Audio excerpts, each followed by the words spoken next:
people of India, not we the Hindu, we the Muslim, we the Punjabi, we the Sikh, we the people of India. Good morning everyone, I am Sanjana Kuwar from 12th Arts B.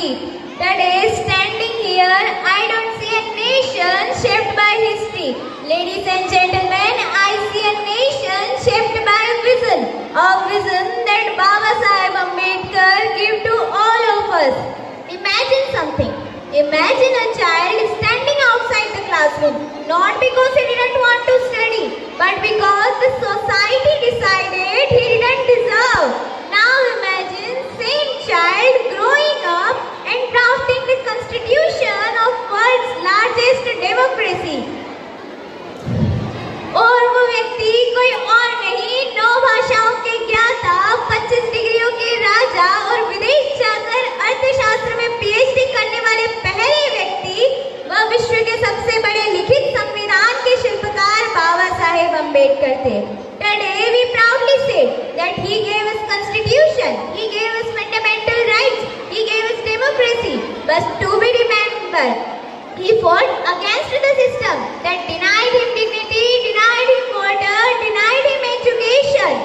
But still he chose to build a nation where people live with dignity.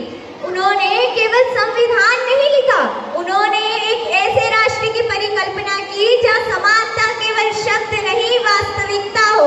लेकिन जहाँ बाबा साहेब अम्बेडकर ने भारत को संविधान की आत्मा दी, वहीं सरदार वल्लभ भाई पटेल ने भारत को उसकी भौगोलिक एकता प्रदान की.